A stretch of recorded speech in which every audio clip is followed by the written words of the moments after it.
Hello, I'm Mischievous Marcinacchio, and I own every issue of Amazing Spider-Man, including all of the number one issues. Amazing Fantasy number 15, which isn't a number one, but, you know, come on. And all of the Amazing Spider-Man annuals, including all of the number ones there, and like the special off-year ones and whatever. But those annuals do not count. And I'm Dapper Dan Gavoston, and I own every issue of Amazing Spider-Man, including the annuals, of which I'm excited to collect Volume 7's annuals of this title, which I will say also count. If there are any of them, we will see. Nothing has been announced yet, but I wait with bated breath. But for me, Amazing Fantasy 15, the start of the Lee Ditko run, can you classify it that way, remains a fantasy. I mean, not technically a number one, but, you know. Welcome to the Amazing Spider Talk, the show where two fans and collectors uncover the strange, fun, and fascinating history of the Spider-Man comic universe. Thanks for joining us for this review episode of Amazing Spider-Man number 1, Volume 7. If you want to swing along with us on our journey through Spidey's past, present, and future, be sure to subscribe to Amazing Spider Talk on your favorite podcast app and leave us a review wherever that is. This podcast exists because of the support of our Patreon members. If you want to receive early reviews and seasonal episodes, exclusive podcasts, and artwork, and help keep this podcast going ad-free, please go to AmazingSpiderTalk.com and click on the big old Patreon button to sign up. Today on the show, Mark and I will discuss Amazing Spider-Man Volume 7, Number 1. This issue was written by Joe Kelly. The cover features artwork by Pepe Larraz and Marte Gracia. The interior pages feature artwork also by Pepe Larraz, colors by Marte Gracia, and of course, letters by VC's Joe Caramagna. No matter the volume change, Joe is there for them all. Yes. I loved how in the letters page they said they had to convince Joe to come back. I don't know how much convincing it took. Maybe a few Krispy Kreme donuts. But there you go. In the meantime, it also includes backup stories written by Joe Kelly with art by our reigning champion John Romita Jr., inks by Scott Hanna, colors by Marcio Menyz, and letters by VC's Joe Caramagna. Is this the Wells run? No, it's not. This team is remaining the same, and this issue was first released on April 9th, 2025. So, Mark, this is a plus-size issue, if you will, a number 1. Hit us with a recap of the events of Amazing Spider-Man Volume 7, Number 1. We open with Peter on a job interview. He thinks it's going well, but it is not going well. Neither are the additional job interviews. What, with the whole bungling of Parker Industries, working for Norman Osborn, and always balancing Spider-Man stuff? Bro. Fortunately, Peter gets to have a sincerely touching scene with Aunt May, where they hang photos and talk about tortellini. That's capped with a random phone call and a job offer. Remember Brian Nearing from middle school? Aunt May certainly does, and doesn't seem too excited about it. Well, he's back, in Pog form. Also, he's back and hooks Peter up with an engineering job at Rand Enterprises. Peter's introductory day is, of course, interrupted by a ruckus on the street below. The Rhino is rampaging, and nobody knows why. Even after some fisticuffs, the Rhino still isn't spilling the beans until his ticker ups and stops on him and he collapses, leading to Peter doing CPR in the middle of the street. Guarantee that's not on anyone's bingo card. We cut over to Kingsley Tower. Dude has his own tower now. Is it located near Castle Grayskull or what? Inquiring minds want to know. Anyway, there's some evil rich people talk going on amidst giant busts of tortured people with some unsettling pauses about the Rhino and Spider-Man. And you know that dastardly Roderick is up to no good. Probably because he lives in an evil tower now. Makes sense. Yeah. We flash over to Randy, a party girl, and Peter and Shay on a date. Wait, that doesn't look like Janice Lincoln or Janice Lincoln. It doesn't look like either of them. Maybe she has a symbiote now. Oops, I just gave Marvel an idea. You can send that paycheck directly to me. Anyway, this date is not going well, and Peter and Shay are making googly eyes at each other, even though they're not exclusive. And Peter is still on probation, and I gotta say, no one captures the kinkiness of Shay quite like Joe Kelly thus far. Perhaps this is the not a sister Peter has always sought. At the very least, I appreciate that Kelly is open to making fun of the line from a few years back. Anyway, Randy lets it slip that some of his clients in East Harlem have not been themselves lately, and that gets Peter to don the webbing and investigate. Once in the Rhino's apartment, his spider sense goes haywire, despite him not seeing anything, leading to a nice double splash reveal of Mysterio and every supervillain who ever took a swing at him. In the first backup, Norman Osborn is given a press conference, and it gets hostile pretty quickly as someone accuses him of killing his wife, probably true, and then becomes a cyborg type thing with an arm cannon. I hate it when that happens. I hear that's what happened with Luigi Mangione. Is that too soon? I don't care. Norman starts beating the guy down, but before he can administer the kill shot, he is reminded of his recent interactions and friendship with Spider-Man. He was going to resign today, but instead he is resigned to atoning for all his sins. See what I did there? One more backup. Some people are on an exhibition in Arizona, and I swear if this becomes another 12-part Craven teaser like Volume 5, I'm out. Anyway, the travelers are investigating some cosmic radiation. They note that the rock formations are actually petrified tree trunks. I'm sure this is going somewhere. Anyway, there's a blast. The scientists are all covered in sand and rock, and from one of the tree trunks emerges Hellgate. First appearance. Save the issue, folks. It's going to put your kids through college. And that is Volume 7, Issue number 1, Dan. I had a fleeting thought while you were doing that recap about what it means to like throw out an idea like Janice Lincoln has a symbiote, which is to say that sometimes you'll like post something on like X or Blue Sky, and the writer will have to say, please stop sending ideas to me because then I can't use them. So right. Now I'm tempted to just send bad ideas to them so that they don't use them. Like, all right, that can go both ways. Let's just send them comic ideas with every character being Venom, and yes. except for Eddie Brock. Yeah, that's it. Right. And if we're onto something here, like there's an infinite number of things we can just start today making not happen. Okay, I'm on it. Yeah, like we'll sue you. Like our pockets are deep. And yet we never got credit for the Red Goblin, Dan. So it is true. It is true. Well, you know what? Contribute to the Patreon fund so that we can like continue like hiring lawyers and make this book better, if only by lawsuit. It is our legal fund, our clawback funds. Okay. All right. So let's get into it here. I think the best way to kind of start off with this is really almost to like look back to like our own history with this title, which is to say kind of like the stuff we've covered in terms of introductions to runs while we've been doing this show. I mean, we've been on this podcast since Volume 2 of Spider-Man, and now we're on Volume 7. And so we've covered a number of number ones in our time here. Now, I don't think we didn't in real time cover Dan Slott's kickoff to Big Time. No. So I don't know if his Volume 4 and Volume 3 number ones really count in the same way that this kind of run starting number one does.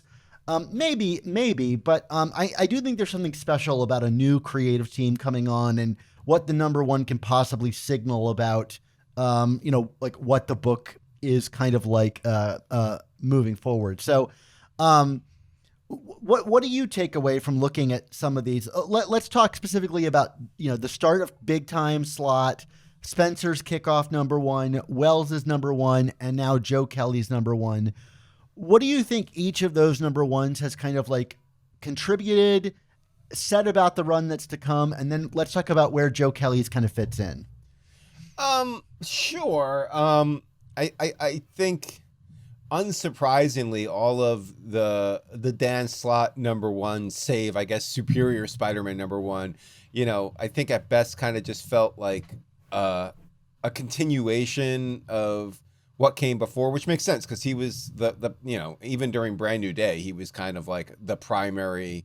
I always kind of thought of him as the primary creative voice in that writer's room. I mean, like, I know they switched off a lot, but it always kind of came down to, and Slott was the idea man, you know what I mean? He was the one pumping all this stuff out. So like, I mean, I feel like the Parker Industries number one, I specifically remember Not to get into the what do you call it, sausage making here, but I remember opening up your notes for that issue. I'm like, oh wow, Dan really wants to talk about a lot in this.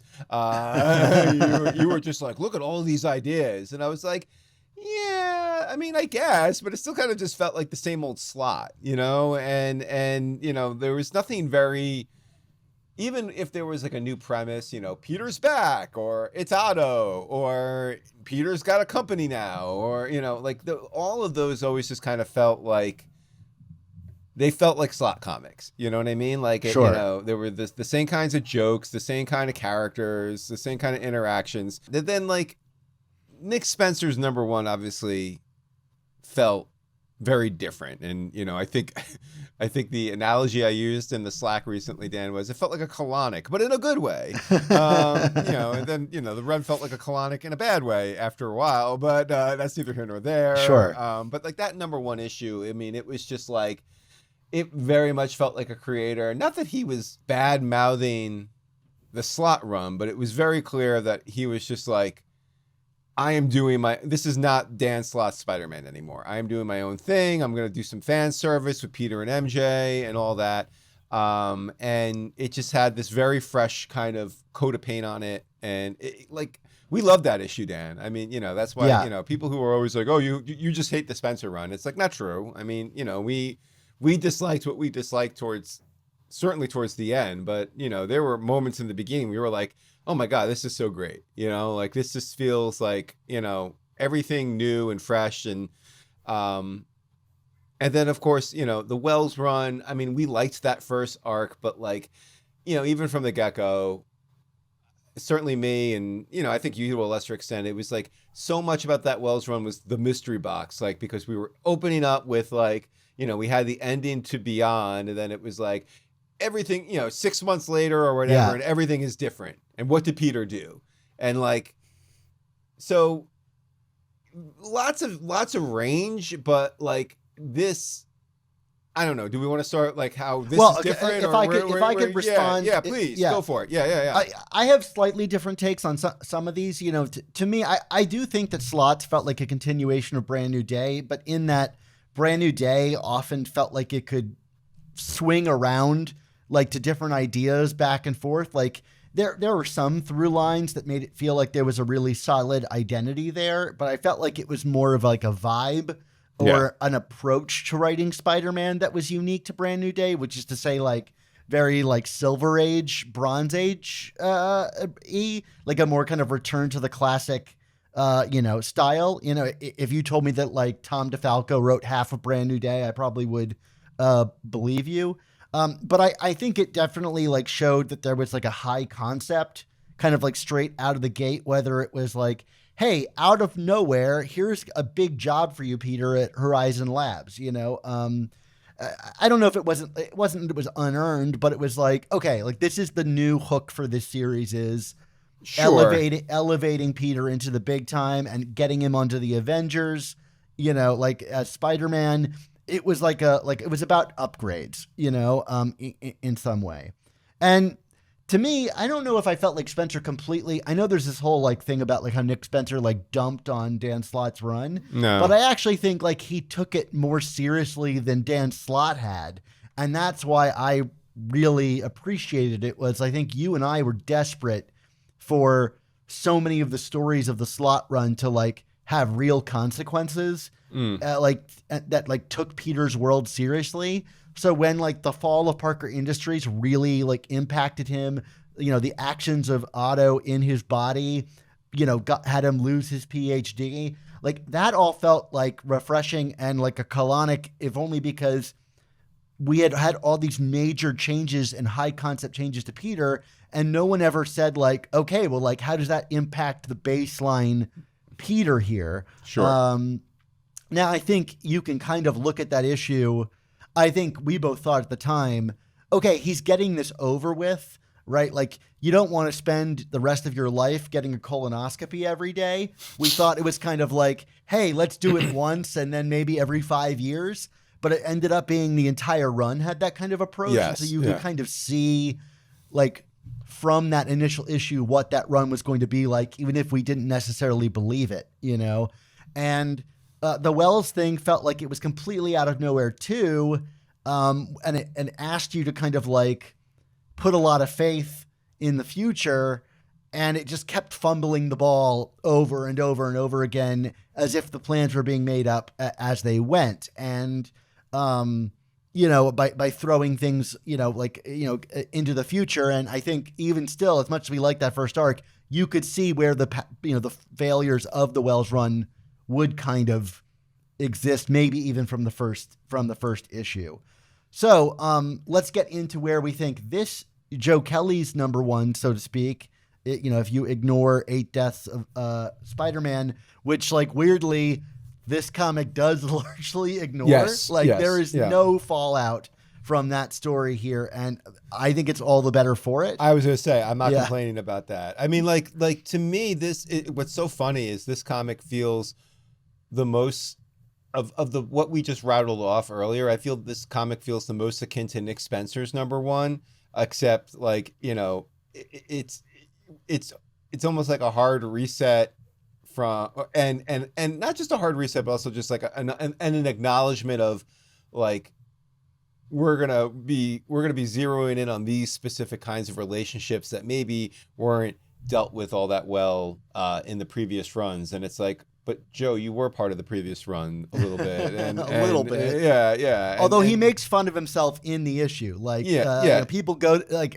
when they're out on the date, they say to Peter and Shay, "Oh, are you guys brother and sister?" Yeah, you know, like it's clearly him at least like having a laugh at how that was received. Yes, for sure. But like this does feel like it's not a hard reset. In fact, like, you know, it borrows a lot from, you know, it's kind of a master mix of all of these other number ones and creative runs, but yet like, I don't know, Dan, like, I don't know if this is going to be taken as kind of a backhanded compliment, but this, like, it really feels like this is a real new creator and voice on this book, even though he just wrote the last 10 issues of this comic. So it's just kind of like, oh, okay. I mean, you know, like, but this is the most new this book has felt since I think the Spencer run kicked off.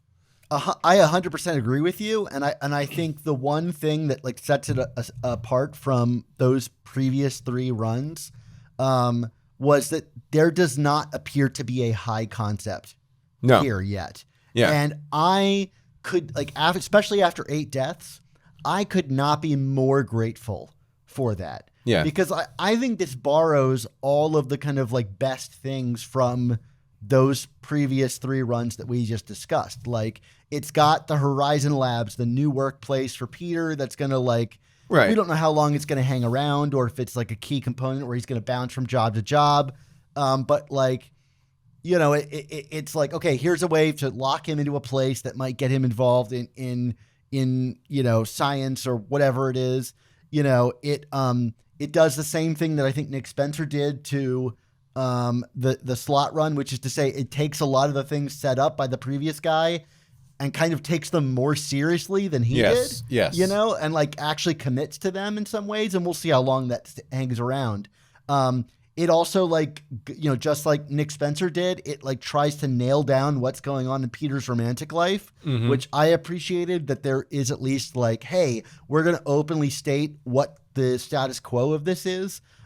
It has the same as Nick Spencer. It's got that like big backup, you know, mystery villain that shows up in the back of the book, except this one doesn't seem to be high concept tied into the history of Spider-Man's background. In fact, if it goes that way, I'll be very disappointed, because right now it just seems like a big punchy guy, and I would be down for that. And it's a back to basics reset as well. Yeah. So like all of those things are things I like in an Amazing Spider-Man comic, but they're all, at least so far, completely missing a high concept, and I could not be more grateful. Yeah, I was going to say, even like the mystery involving like the Rhino and what's going on in Harlem. I mean, like, you know, like walk into the room with Mysterio and all of the you know, the illusion of all the villains and stuff like that. Like, it's Oh, yes, it is by definition a mystery, but it's not a mystery box. At least I don't view it as this. I don't think like this is like, we're not going to be spending the next 6 months figuring this out. This is just like the opening chapter of an arc, and it's like, hey, what's happening with Rhino? Well, check in 2 weeks and you'll learn more. You know what I mean? I'm not saying it's going to be resolved in 2 weeks, but like this doesn't feel like we're, okay, we got to start seeding all these things. And then, 20 issues in, there's going to be a $9.99 issue where we're going to reveal everything. I mean, I could be wrong and we could go in that direction. Yeah. But it doesn't feel that way. Like it's not being set up that way, at least on first blush. Well, because there's one mystery. We know who's behind it. Yes. Right. We there is a person in the shadows, but like, you don't have to be a detective to figure out who that is. Like, if you've read Joe Kelly's Spider-Man writing in the past, it should be fairly evident, like, who that shadowy person is. Right. And they're on the cover of the comic. Right. Everything else in the book is about nailing things down. It's like, sure, he's got a job. These are the key relationships in his life. Here's how he is in his like love life. Like everything else is nailed into the floor so that you have a solid base. I'm not asking questions about everything, but I can take one question. Right. Right. And like there could be other questions that come out of this. Like what is the childhood friend? What was it? Greg, or what's his name? Brian. Sorry. He's back in Pog form. That's your Simpsons reference for the episode, guys. Yeah, I mean, like, maybe there's more to his story than we realize, but, like, it feels like it's gonna, if there is, great. If not, also okay, because, like, the way the character is kind of established here, and, okay, we know Aunt May doesn't like him, we got a little bit of a backstory to it, but it's not, like, overdrawn. Like, this is, like, I also just feel like, in terms of a number one, I thought this was very well paced. Like, I just feel like, we hit all the notes and we're kind of moving through it, but we're not lingering on anything too long or fixated on too much stuff. We're kind of jumping at the pace a Spider-Man comic book needs to be jumping at, while still, just giving us just enough to be like, oh, maybe there's more there, but we'll find out later, kind of a thing. Like there's not, it just, yeah, no high concepts, but also just like just a lot of normal stuff. I think that is what I texted you when I finally got to read the issue a couple days ago, Dan. I was like, this is the most normal issue of Spider-Man that I feel like we've gotten, as normal as a Spider-Man comic can be. But it's just like, as normal as a comic with a guy coming out of a tree with a helmet and an axe. But like, it still felt like, oh, okay, there's a new villain. Sounds cool to me. I mean, let's see what this guy's about, like... It was the kind of normal that like the best issues of Zeb Wells' run like hinted at. Sure. But like this is just straight down like the plate, normal Spider-Man. The thing you texted me that like I think I probably previewed it in the text that I sent you before you had read it is like you said, if you told me Tom DeFalco wrote this, I would believe you. Yeah. And that's the greatest praise I can give this feels like a 70s, 80s Spider-Man comic, which is to say like it's formula Spider-Man and like that sounds like maybe a knock, but that's what I want from this book. Like, yeah. Like every once in a while you can like, introduce a superior Spider-Man, but for the most part, like I want to follow Peter Parker. And I did want to kind of jump in about your comment about Brian and the mystery around him. In fact, I don't think he seems mysterious at all. The mystery there is, what is his relationship with Peter in the past? Because the notes that we get about that are, hey, maybe Peter was a kind of young kid that we didn't think he was, right? Right. Like we always look back on Peter in like these kind of like rose-tinted flashbacks where, everything is like very Norman Rockwell, like picturesque. And I don't know that really fits with the character that we know, who's prone to anger and, was kind of a jerk in Amazing Fantasy 15 and was orphaned and adopted. And, that's all hinted at here. So like the question that we might have, the mystery is, what more are we going to learn about Peter? And that's not like a I don't understand this until you tell me more. It's a genuinely curious thing, and it's not lingered on. We're not spending whole issues there yet. And it's about Peter Parker. Well, guess what? I read this book because I do want to know more about Peter Parker. So indulge me. Yeah. Tell me more about him. Yeah. And I want to make one more point before we maybe move on to the next topic here, Dan, which is that, also in stark contrast, certainly to like the Zeb Wells run and even 8 Deaths, is like we're not dealing with like a clinically depressed Peter Parker here. Yes. And like I think that is just maybe that.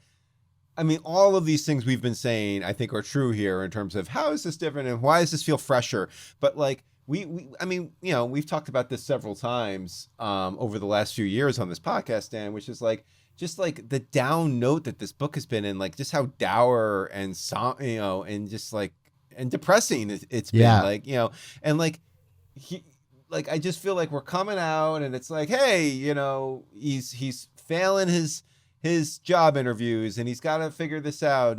But like, you know what? Like he's still, calling Aunt May a gal and a lady and all that. And he seems to be smiling and like, we're in his head and he doesn't see, he's talking about the Parker luck, but not like, I don't know. Like it just feels like a happier book again. Like, even in the face of adversity, it feels happy, which is to me, that's my Spider-Man is like, like, he's always someone who overcomes adversity.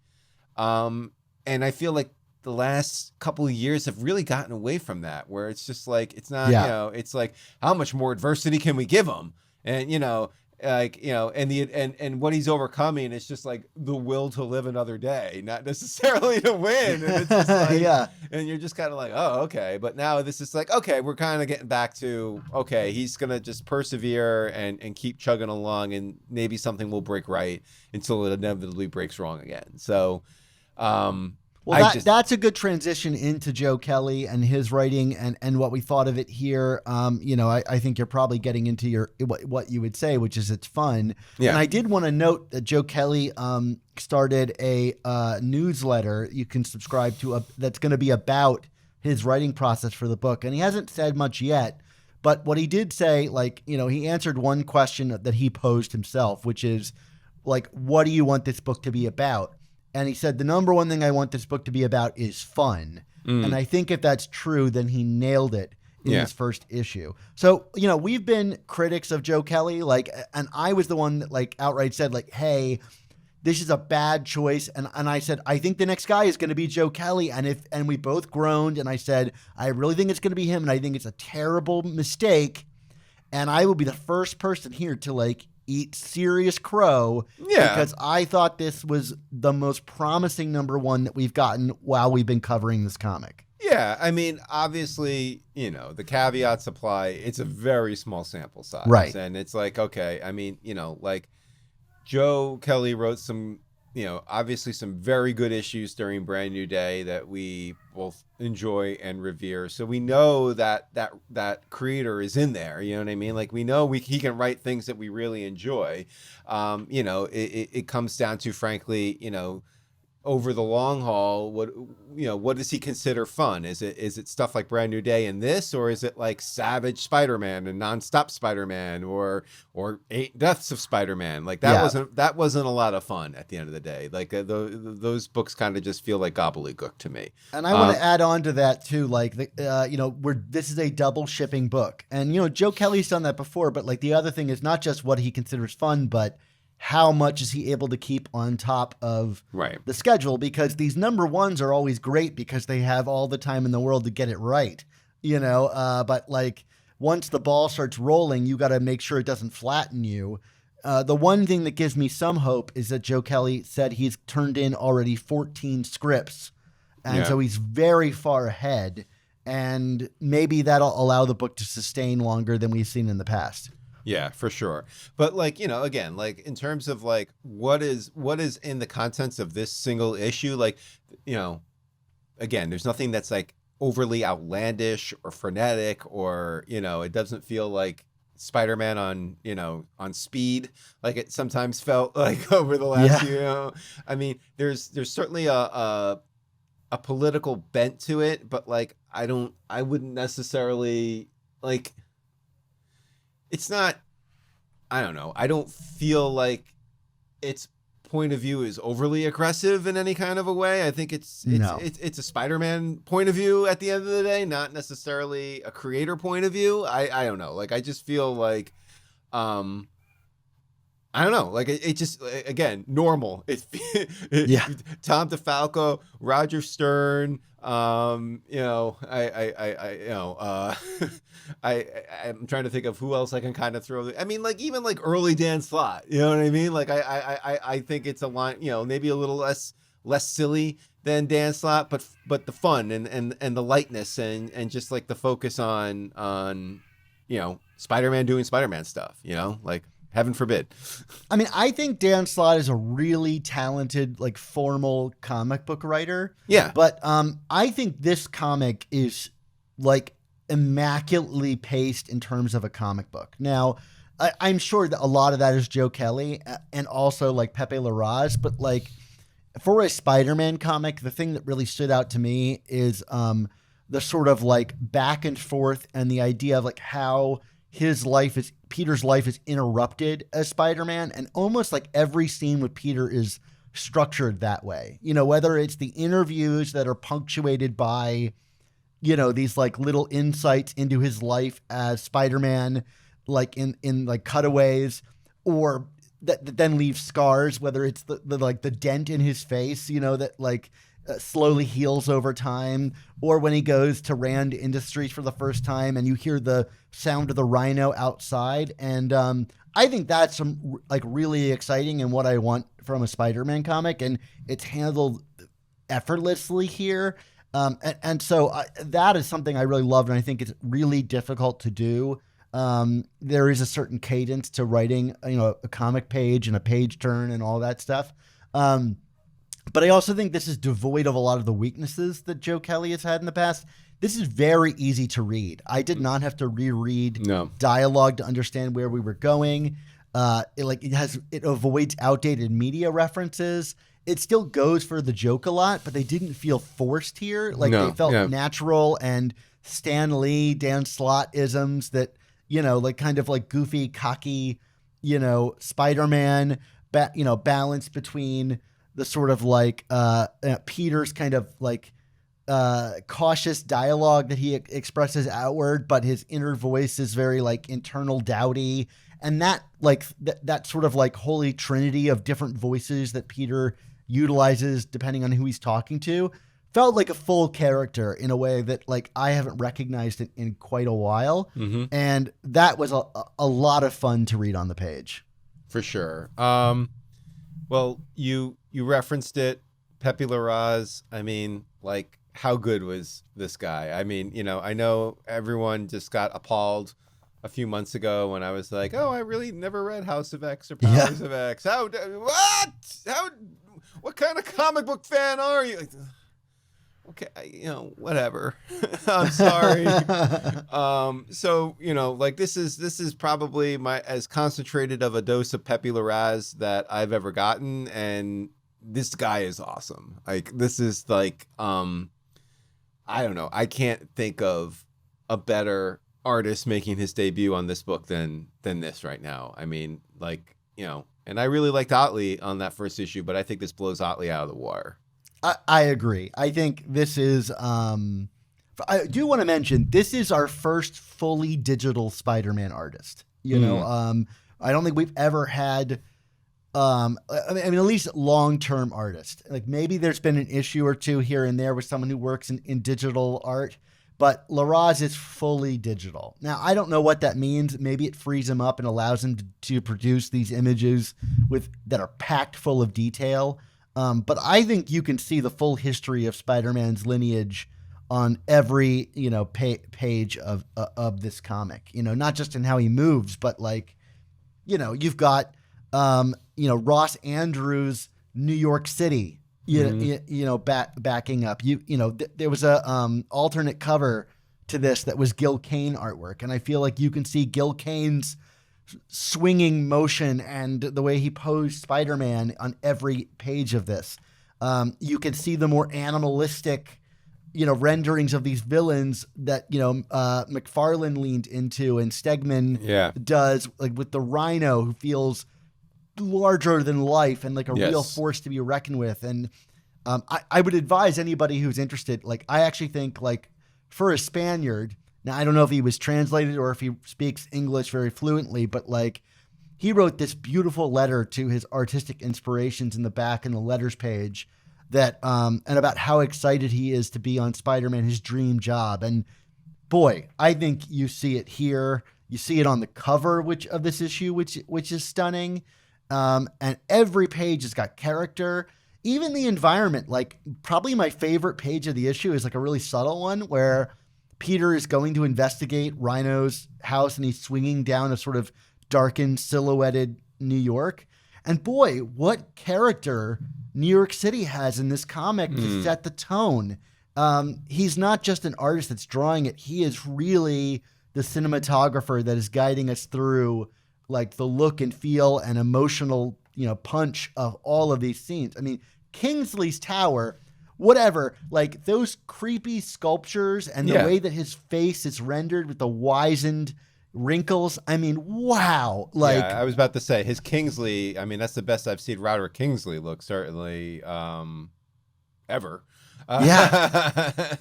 Just everything about it. I mean, it's a mood, but it's also, like you said, it's mood, it's motion, it's homage without feeling like it's aping one person two people too much. You know what I mean? Like, it's just like you said, it's just like, it's an homage to all of the greats, if you will. But like, I don't know what else to add to what you've just said beyond the fact that, like, I was like jaw on the floor for several sections of this visually. Like, I just I cannot find flaw with this in terms of artwork. Like, you might be, I mean, you're a little more discerning than I am. So, if you want to push back on that, I don't have any flaws to point out. I mean, like, I just want to mention, like, little things, like even that double page spread with the Rhino's introduction and how, like, he lowers the horizon line and, like, makes it a single point, of distance. Or a vanishing point that, like, makes it feel like you are pitching down with Spider-Man as he's got the tension of the web pulling him upward. I mean, I can feel like G-forces reading this book. Yeah. That's super exciting. And then I want to add on to that, the colors, by Marte Gracia are so vivid and vibrant. Yeah. I feel like I'm reading a proper superhero comic. Yes. It's fun and colorful and everything has character. It's so enjoyable. I have nothing more but positive things to say. Yeah. I do want to ask you. Go ahead. I was gonna say, all of his people out of costume look warm and friendly, and I don't know. Like, his Aunt May looks great. His Peter looks great. Everything. Yeah. It feels like Romita Sr. stepping onto the book. Yeah. Like honestly, the level of, like, warmth and like iconography and fun that title suddenly received when Romita, like, figured out how to do what he wanted to do on Spider-Man. Except it's, like, fully rendered in the first issue here, So what do you think of his Peter? Because, we've actually got, like, a confirmed age of Peter in this comic, if you can do the math, which is to say he's 27, or whatever you want to call it. Like, And this book definitely leverages, like, some of the history of Peter Parker, basically Brand New Day onward, like, as sort of the canonical, like, those are the only jobs they really mention and things like that. But, which is not to say it didn't all happen prior to Brand New Day, but, like, this is clearly pulling from that creative well as its real base. But, like, apart from that, what did you think of how he renders Peter? Because it's a different take, and an interesting one that evolves over the course of the comic. Yeah, I mean, I like the youthfulness of his Peter without feeling like he still clearly feels like someone in his 20s, but now speaking as someone in his 40s, 20s is kind of young. Yeah. You know what I mean? Maybe when we first doing this podcast, Dan, it felt a little different. But sorry, I didn't mean to age all of us, but I think I was 26 when we started. Yeah, this you podcast. were young. You were younger than Peter, so like for you might be like, he looks like an old man, but like no, I feel like it balances like the age well while still kind of maintaining like a youthfulness and a vibrancy. I mean, I loved his young Peter, his teenage or even preteen Peter, I guess, and the toothy grin and like the beat up face with the glasses and everything. Like I really. I mean, I enjoyed all of his people, if you will, not just the costume people, but I thought his Peter looked fantastic.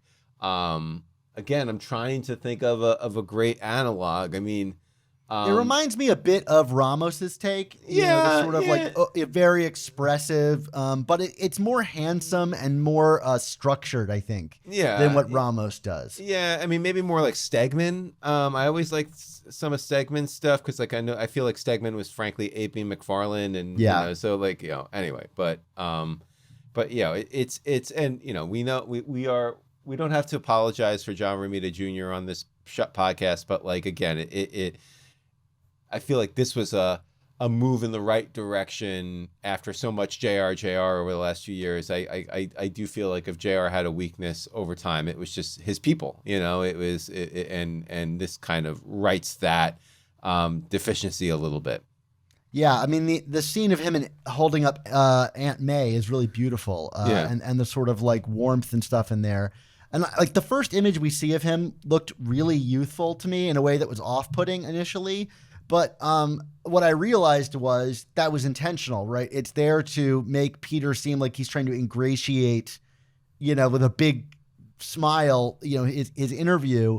And the level of care for attention to detail through that interview process as he gets whittled down by the exhaustion of it and he loses his posture and his smile decreases and his hair gets messed up and he gets this, damage across his face. You slowly see like the sort of like world weary Peter slowly start to seep in. And it showed, oh no, this guy can really do it. He can do the sort of like transformative, character acting, on the page with the character. And I've seen a lot of people that are like, I would consider bad faith actors showing that first image, like, look at them de-aging, Peter again. He looks like a teenager here. And it's like, no, you're missing the like very clear work that these creators are doing, to express Peter in his full authenticity. So, I thought this was a really incredible partnership here. We'll talk more about, I don't think we have to say much about JR's work here because it's as consistent as you might expect. But let's talk about this sort of like new workplace and some of the developments here. Mark, what'd you think of like the process of getting there and then where we ultimately landed? I mean, I certainly enjoyed the comedy of the job interviews. I mean,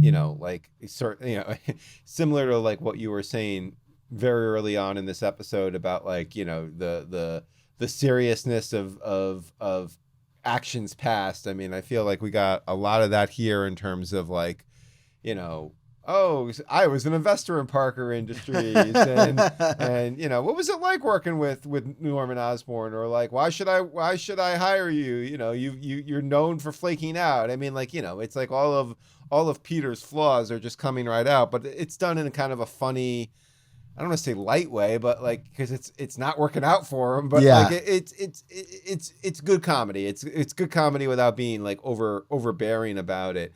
Like as of right now, it just kind of feels like, oh, this Brian Nearing is like a godfather to him somehow, and I always feel like there's going to be a shoe to drop at some point there. Of course. Like, why is he like vouching for him? Why, like Peter very rarely just gets a gift from above like this, what I mean? So what is the monkey's paw that's gonna, come into play here?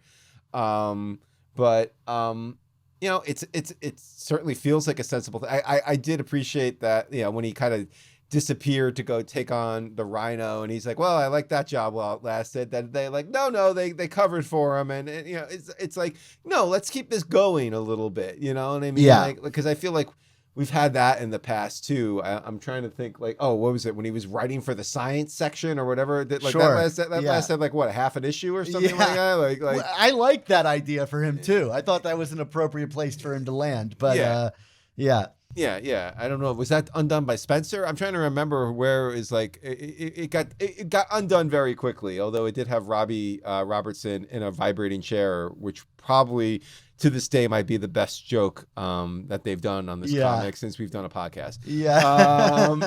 But overall, like, I feel like this is a good place where, again, there's maybe, I don't want to say mystery, but there is some unspoken tension here about why, but like, it's a Spider-Man tension, so let's see where it goes, kind of a thing. Yeah, I agree with everything you said, and I also really liked how this interview process helped us understand the sort of moral code of Peter.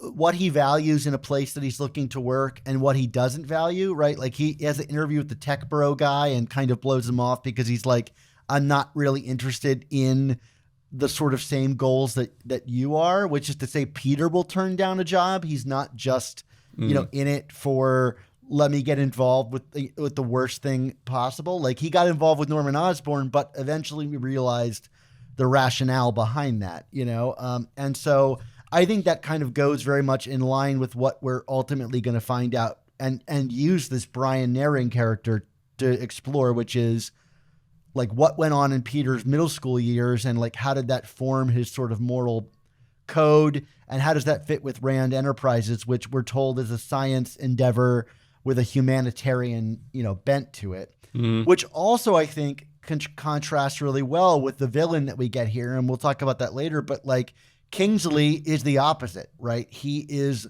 a big tech, like funded enterprise that's using that money for not good. And I think we see that thematic here. I know I keep hitting on the oligarchy thing, but like, to me, this issue made that like very clear, is like, we're going to explore how people use money and to what end, right? Yep. Like, the Rand Enterprises is using it, we're told, for humanitarian ends. Kingsley, we're told, is using it, money for devious intents. Yeah. And Osborn seems to want to change his trajectory for how he uses. And the question I think ultimately may be is, can people actually use money for good? Like, I don't know if Joe Kelly believes that billionaires are a thing that should exist in America, but I think I know which side of the coin I would place my bet on. And so I think putting him in this environment to do quote unquote mad scientist stuff with social responsibility, we're going to explore that to some extent. So I'm excited to see where this goes. And like you said, I think there's a shoe ready to drop. And, that's always fun, I guess. Yeah.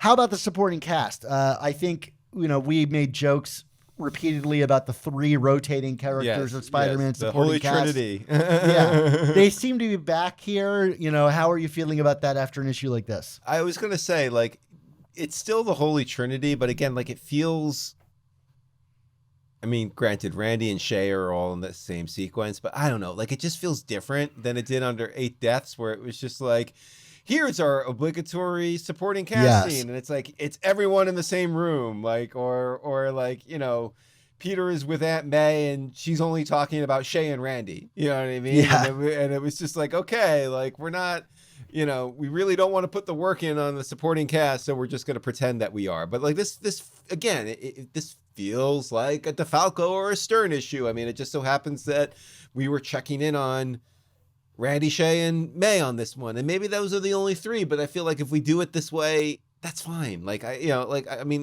obviously, I would hope that they open up and we see some Jonah, and I don't know. Do we need to see MJ right now, given everything that's going on in her world? Maybe not. But like, if we want to have a normal MJ again, then maybe we can see some of her. Or I don't know. Like, it's just, I mean, and plus, not for nothing, like, I think I would count Brian as being part of the supporting cast now. Like, we're gonna see where this character. I mean, and I think that he has a more interesting and less infuriating introduction than Paul did in Volume 6. So, I mean, we're not going to go death to Brian on Reddit, I don't think. I mean, we'll see. Yeah, he's going to start dating MJ next.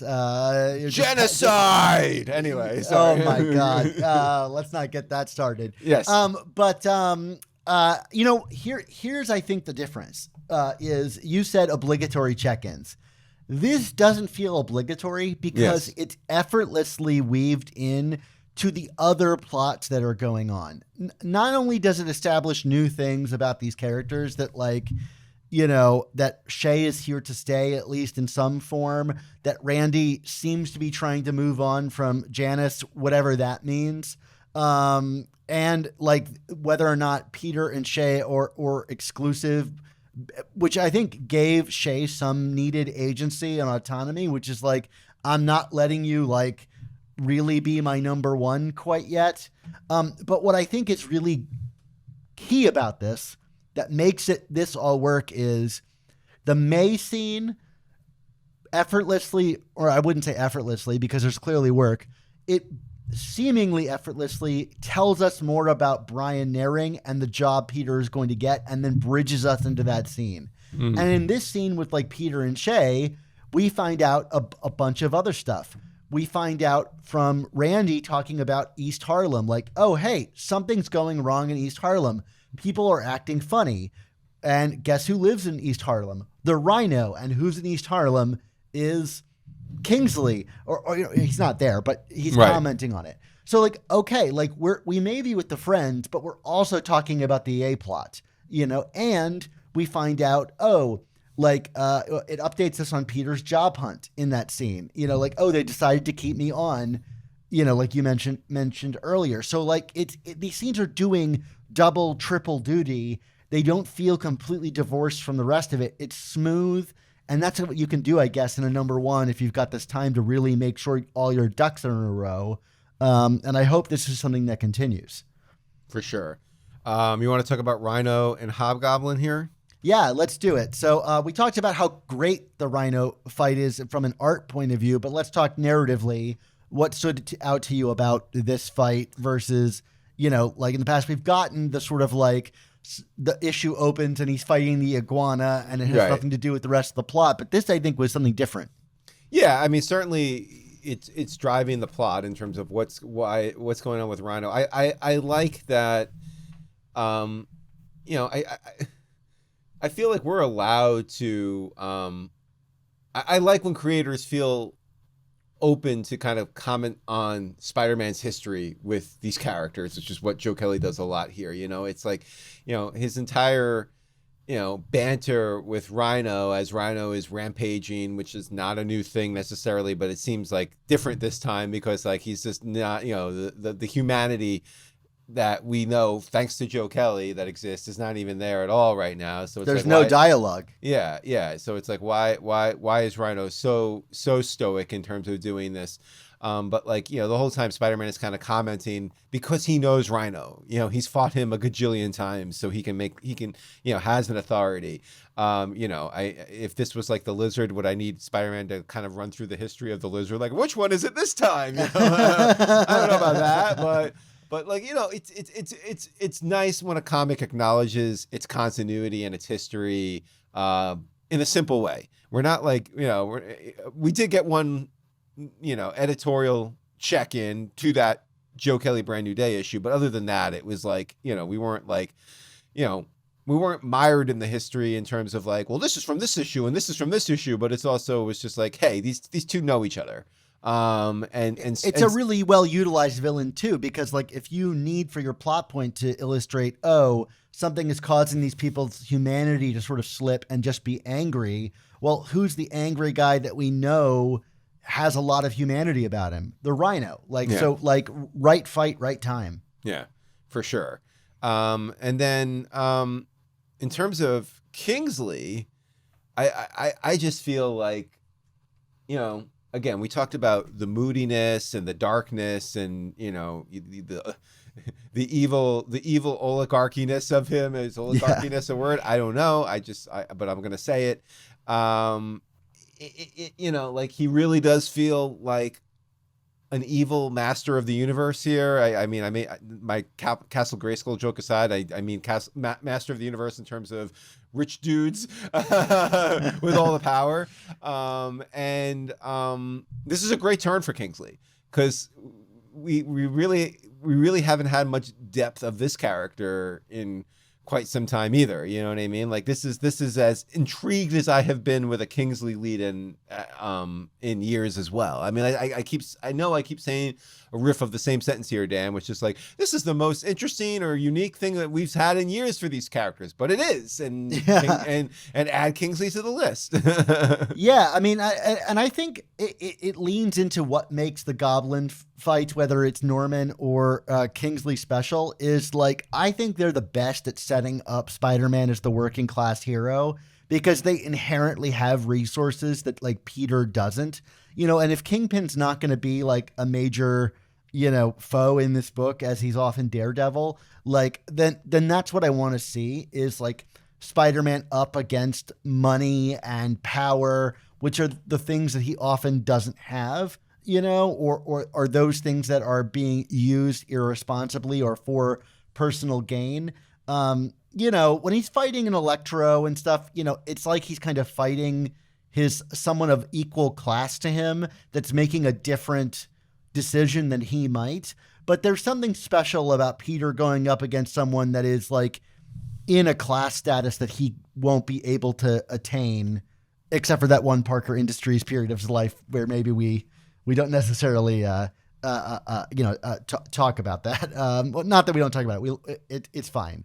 And so I thought that was really special, and I can't wait to see them sort of come back face to face with each other. And I feel like Kelly really has something here about like how he's positioning these characters to be quite opposites of each other. Yeah, for sure. And I wanted to also say, like, I love that they still like lean into Kingsley's history. It's really subtle, but he tells the person in the shadows, who will reveal the identity of, I think, later, why don't you just reveal it now, Dan? I mean, it's itsy bitsy, like the Joe Kelly creation from Spider-Man Deadpool. Not a favorite character of mine, but like the lettering style is the same in their unique word balloons. If you look at the silhouette, it does resemble Itsy Bitsy, who I believe, and I'm not fresh on this and I need to be, is like a cross clone of Deadpool and Spider-Man, which two favorite characters for Joe Kelly to write on, obviously. And that run has its ups and downs, when Joe Kelly was on it. An interesting run that even brought Mephisto back. Yes. We're like, is this the run that's going to undo Brand New Day? Yeah. An odd place for that maybe to happen. But I did want to note that he tells like the shadow person, Itsy Bitsy, to like dress up when going after Spider-Man. And he's like, I've got a reputation to uphold. So he's still in the fashion industry, and that stuff is not negated here. He is selling out costumes to other villains. Mm-hmm. And so like, okay, cool. Like that, like I love any book that can subtly, bring back the history of a character in the way that they did with Kingsley here. Yeah. Now, what did you think of Detective Spidey at the end here? I mean, like, this is good stuff, right? This might be my favorite thing to suddenly reappear in the book. All the other stuff aside, like that it spends a page of him swinging around town thinking about and piecing together his relationships. Shout out to available Alan Scherzel, who would always like comment and praise the sort of like the Peter swings around town while thinking pages, or lament the lack of those. Mm-hmm. And we got a proper Peter swings around town thinking about something page here, and a gorgeous one at that. But this is the kind of stuff we used to get all the time in a Spider-Man comic that we just didn't. Peter became so reactive over the past 10 years, and here he's being proactive, he's leveraging his history, and he's going into Rhino's apartment, even if it is Jerry's apartment from Seinfeld. Confirmed, same universe, But to me, that the book has time to go, oh no, like we're just going to have Peter piecing stuff together and being proactive with his spider signal. When was the last time we saw that thing? Yeah. I mean, next thing you tell me we're going to bring back the spider tracer and I might have a heart attack. Mark, this was really pleasurable to me. Am I overreacting to something this simple? No, not at all. This is just classic Spider-Man stuff. You know, like why doesn't Spider-Man just like you said, go around swinging and thinking stuff anymore and like trying to uncover what's going on in this world instead of like, I don't know, like I feel like part of the issue too with a lot of the recent Spider-Man stuff was like, I don't know if Spider-Man himself necessarily, if we got the impression that Spider-Man himself actually cared about what was happening to him. You know, it was like, but we as the reader had to like figure it out, you know, whether we wanted to or not, you know what I mean? Like there's, but this was something where it's like, no, we're going along, we're in Spider-Man's head, going along for the ride with him as he's trying to kind of uncover what's happening here. And like, this is just comic book Spider-Man writing 101 stuff. It's good. It's classic. It works. And that's the perfect way to say it, is because like, I felt like in the past we couldn't get into Peter's head because they didn't want us along for the journey, because if we knew what Peter knew, it would be ruined for us. Right. But here we know maybe a little bit more than Peter, but like we're going to find out with him, hopefully. And it doesn't feel like it needs to play coy with stuff because it doesn't have anything up its sleeve to try to trick us. And I'm tired of being tricked. Right. Let me go on the journey. Even if, say, a Kindred shows up again in this comic. Yeah, I mean, first of all, that double page spread is gorgeous. And, you know, of Spider-Man's spider sense going haywire. And I guess whether you think it's Mysterio in the room with him doing this or just his spider sense going absolutely insane, which like, I tend to lean towards it only because I've read the solicits for upcoming issues and they talk about his spider sense acting up. But seeing Kindred snuck in there, like, definitely raised my blood pressure. Not that I think we're going to get him, but like even just the reappearance of him made me like have like PTSD. Can we resuscitate the Kindred alarm for all my gosh. Well, here we go, Rick. Roll out the Kindred alarm. All right, let's talk about the first backup, which is Death to the Tyrant, about Norman Osborn. I mean, you know, you alluded to this earlier. This is probably, you know, more so than anything we even got with like Kingsley or the job interviews, probably the most on the nose anti, you know, F the oligarch sentiments that we've gotten in this book so far, right? With Joe Kelly. I mean, like, you know, people might look at this and say, hey, you know, like when did my comic books get political? And like, something like this, like, could be timeless, you know, like it just so happens to hit at a time. And, you know, and Mark and I don't think are particularly shy about our politics here, but like, you know, as our country is going through a sort of like oligarchical, you know, wrestling, you read a line like this: "You are everything wrong with this country, a literal monster who lives above the law because of wealth. Why did you get to walk free as a serial murderer and my wife is dead?" And you can't help but like see parallels to like what's going on in the world.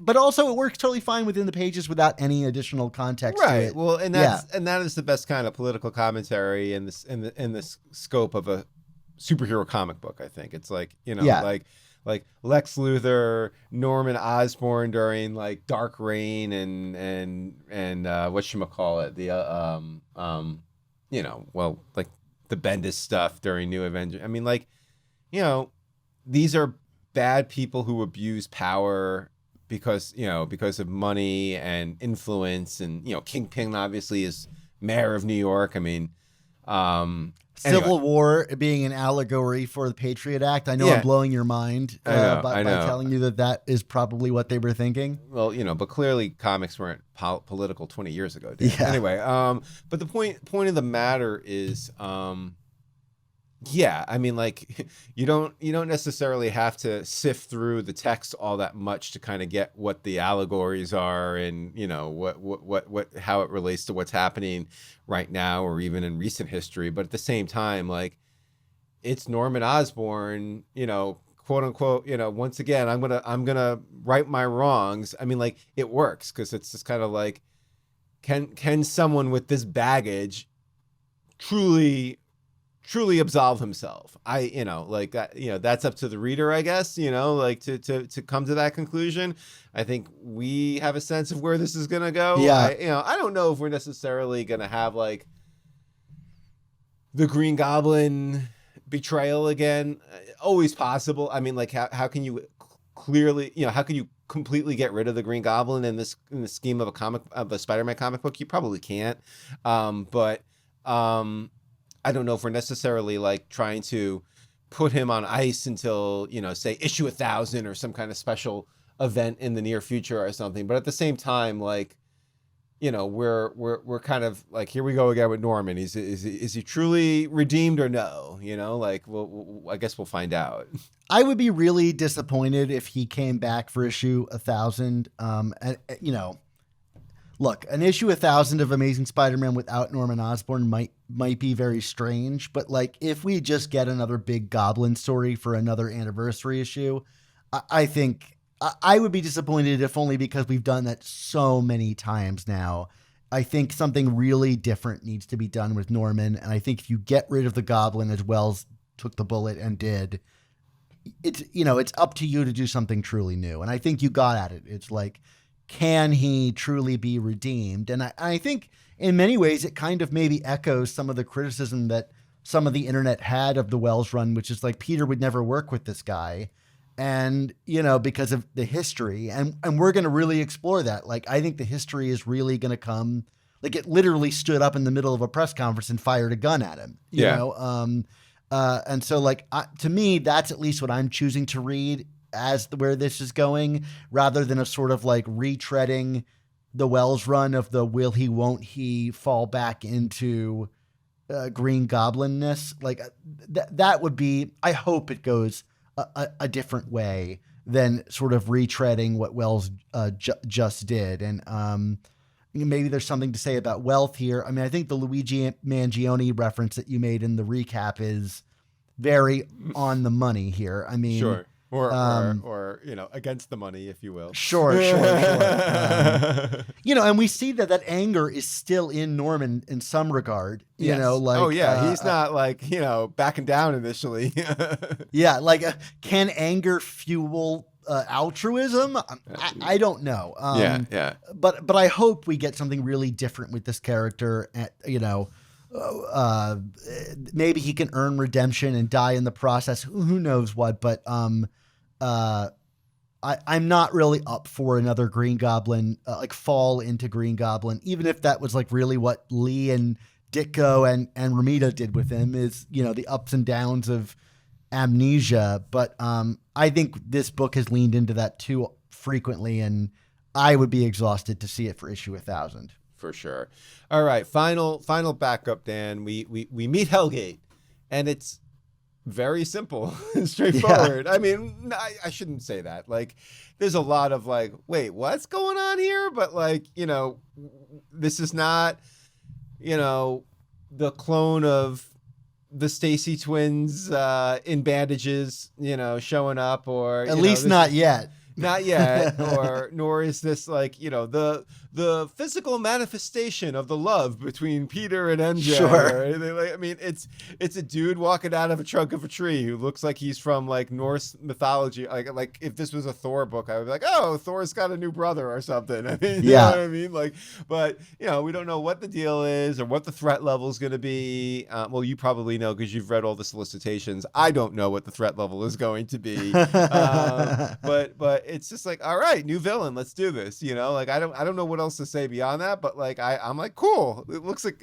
cool design, and let's see what let's see him wreak some havoc, so I get a sense of like, is this going to be like a Moreland type of threat, or is this just going to be like just a big beefy guy that Spider-Man's going to have to beat? Well, and I could be wrong about this. In your recap, you joked that this was the first appearance, and maybe this is like a Venom 298, 299 What situation. are you counting? What are you counting? So like in volume 665, where we saw that like sort of flash to the future of like alternate deaths, I think it was confirmed that shadowy figure that stood behind Miles and Gwen and Bailey's dead bodies in New York City is Hellgate. That is what I think I understand is that's the implication of that. him. Don't count. That don't count. Okay, yeah, it's a shadow, right? It's the same as the hand or the whatever of Venom. But this is a full body shot of him stepping out and being Sure. created. It is, we're not counting a semi-fictional flash forward of a shadow. I'm sorry. Well, when he becomes a fan favorite, I'll let the sort of like market argue that, because I've got both, and I'm very happy to let those prices Did you get up. the Hellgate variant cover, Dan? I did actually get the Hellgate variant cover. You also got the Gil Kane one, which like really kind of upset me, only because like I had to like special order it from my comic book shop, and it was the only variant I paid an upcharge for. But I was like, but I got this like really 1 in 50 Gil Kane, and Dan's like, I got that one too. I'm like, well, God damn it, Dan. feel okay about yourself, Mark, because like my comic book shop does not have their ish together, and I ordered like a bunch of other ones that I really liked. Like I wanted that chrome covered one that I thought looked really cool. Yes. And they just, decided to not order things or didn't put it in my box. My shop is a mess. Okay. So I'm lucky to get what I got. Frankly. I did get the chrome one too, and many others. But for those playing at home, a new comic book store opened a couple of months ago. It's literally like 5 minutes from my house. Like I'm finally getting like the local comic shop thing here after like shopping in New York City for so many years, where I had good relationships, but like I every Wednesday when I go in or whenever I pick up my books, like I have like a 15-minute conversation with the owner, who's a nice guy, and he's now like the Spider-Man Godzilla one that's coming out. He's like, did you see the variants? I'm like, no. He's like, and he showed me on the computer. Do you want it? I'm like, I guess I got to. And he knows a sucker when he sees one. He knows. He's got me pegged. But meanwhile, my shop, I had to email them because the Spider-Man vs. Godzilla wasn't on their listing to pull. And even then, they didn't respond to my email, so I had to reply to my own email saying, "Hey, did you get this?" Yeah. And they're like, "We'll look into it." And then they didn't, so then I had to reply to them again. So now I'm like saying on a prayer that issue shows up. So we're in very different situations. But Baltimore does not have a lot of comic shops, at least on the northern end of where I'm at, without driving half an hour. So, it's not New York City or Long Island. But I'm very happy that you finally have a great comic shop that's really like listening to you and delivering on what you need. Yes, exactly. All right. Anyway, anything else about Hellgate you wanted to say? Well, I wanted to follow up with you because like a name like Hellgate immediately raises like big alarms for me about like, Mephisto and all of that. Of course. Like maybe it could go that way, but I think you're right. Like this looks much more tied to the Norse mythology hell. Like he's blue coated and he's got an axe, and like hell in Norse mythology is a big icy planet, like to me, this seems like a Roger Stern style fighting someone else's enemy kind of thing. Yeah. There's talk of cosmic rays and outer space stuff. This doesn't seem like a backdoor for Mephisto to come back into this book. And I thought that was really interesting. And then another thing I wanted to point out, and this just might be me being a weird detail guy, is that like the primary story about Spider-Man ends with like him talking about the final word he says in one balloon is heart, like that his heart or something he's feeling about his heart. And then this story ends literally about like a heartbeat. And maybe it's an accident, but it seems very specific to like end one story with heart and another one with heartbeat. And I wonder what that is. And I'm going to be this is maybe a new lookout scenario. But like, I wanted to flag it just because it's unusual. Maybe it's not intentional, but I thought it curious anyway. It's a new book, a new volume, Dan. Let's think it actually means something. Okay. I mean, I thought you had something with look out for a while, but then it was clear that we did not. Yeah, we did not. Frankly, that whole run, I was grabbing at whatever I could. Yes. Let's do grades, Dan. I'm giving this one an A-. I had so much fun, and I'm thrilled talking to you about it. I think Larraz, is one of the best debuts of an artist. I don't need to say more. I had so much fun with this, Mark. Maybe it's grading it on a curve that we're getting a normal issue of Spider-Man that elevates it, but you know what? I love normal issues of Spider-Man. Look, I'm close to being with you there. I'm gonna be ever slightly more reserved here. I give this a high B+, as high as it's an 89.555559 or whatever. You know what I mean? We're almost there. Well, if I was a high school student, I would tell you, that rounds up to an A-. I know, right? I know, but it's technically not a 90. You know what okay. I mean? It's technically not a 90, but yes, if you were rounding up, I would say, yeah, maybe it's an A-. But I'm just saying it's a high B+. I also had a very good time with it. I think Larraz is a great debut. I'm just I want to just hold out ever so much to see where we are a couple of issues from now, if we're still having a good time. Because Mark has been hurt before. I mean, I thought the what was it, the first strike issue of Gang War was this story is good. I mean, that was my issue of the year in 2024 or 3 or whatever year that came out. I don't even remember anymore. 2023, yeah. Okay, and did we ever do a issue of the year for 24? I guess not. Maybe best left unsaid. Yeah. For sure. Yeah. But the point being is, I've been hurt before. I'm ready to get hurt again, but not with my first grade. So high B+. Yeah, and if you read the notes here, mine says B+, A-. So I think we're probably more in lockstep than different. If you really want to haggle out the grades there. There you go.